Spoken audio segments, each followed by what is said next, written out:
नमस्कार दोस्तों, मैं आपको बताने जा रहा हूँ आज की केवलादेव राष्ट्रीय उद्यान अपने एग्ज़ाम के पॉइंट ऑफ व्यू से कितनी चीज़ें इंपॉर्टेंट है। पढ़ने के लिए बहुत सारी चीज़ें हैं, लेकिन हमें कम पढ़ना है और अच्छा पढ़ना है। उसके लिए बताऊँ तो सबसे पहले अभी बात करता हूँ केवलादेव राष्ट्रीय उद्यान की। केवलादेव राष्ट्रीय उद्यान के अंदर 20 फैक्ट्स है जो हमें याद होने चाहिए, लेकिन सबसे इम्पोर्टेंट अगर कोई चीज़ है तो वो है इसका जिला।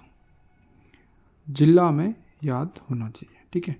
अगर इसका जिले के बारे में इतनी बार पूछा गया है कि इसी से ही काम चल सकता है। और अगर इससे थोड़ा सा और ज़्यादा पढ़ना चाहे तो यूनेस्को ने इसको कौन से साल में और कौन से साल में इसको राष्ट्रीय उद्यान बनाया था ये पूछा है। तो कौन से साल में पूछा था? 1985 में बनाया था, ठीक है। अब इसको याद कैसे करेंगे कि भाई 85 में ये हुआ था। तो यूनेस्को में कितने वर्ड है? UN आधा से एक ही मात्रा और लगी हुई, तो मैं ऐसा समझ सकता हूँ कि ये कितने वर्ड है? 5 वर्ड है, ठीक है। तो 5 वर्ड है, तो इसके 85 में भी कितने वर्ड है? 5। तो यूनेस्को को देखते ही आप क्या लिखोगे?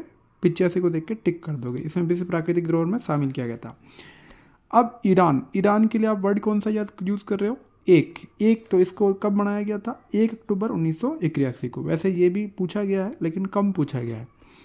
इसको अभ्यारण्य 1956 में बनाया गया। राष्ट्रीय उद्यान 1981 में 26 अगस्त को बनाया गया। पहले राष्ट्रीय उद्यान बना दिया और जस्ट इसके बाद रामसर साइड में घोषित कर दिया। देख लो, एक ही साल में है। प्रसिद्ध यहाँ से क्या है? तो साइबेरियन सारस, लाल गर्दन वाले तोता। एशिया का सबसे बड़ी पक्षियों का प्रजनन स्थल ही है। पक्षियों का स्वर्ग कहा जाता है। एंजा घास एक तरह की घास है जो पक्षी इसमें फंसकर मर जाते हैं। मैदानी क्षेत्र में स्थित है। किशन सिंह ने स्विट्जरलैंड की झीलों के आधार पर बनाया था। राष्ट्रीय उद्यान सेकंड है, क्योंकि पहला कौन सा है? रणथंभौर है, जो 1955 में बन गया था। ये 56 में बना था, मैंने आपको भी बताया। ये 81 के अंदर बना था, सॉरी, ठीक है।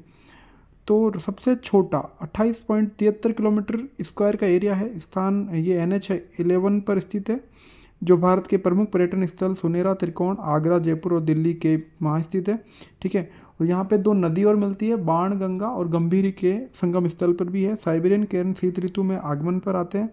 राजस्थान का प्रथम वन्यजीव प्रयोगशाला यहाँ पे विश्व के 10 शीर्ष अभ्यारण्यों में शामिल है। डॉक्टर सालिम अली इंटरप्रेटेशन सेंटर यहीं पे है, जो ऑस्ट्रेलिया कंपनी से स्थापित है। और यहाँ पे एक बुक लिखी हुई है जो मार्टन इवाइस ने लिखी है, भरतपुर बर्ड पैराडाइज।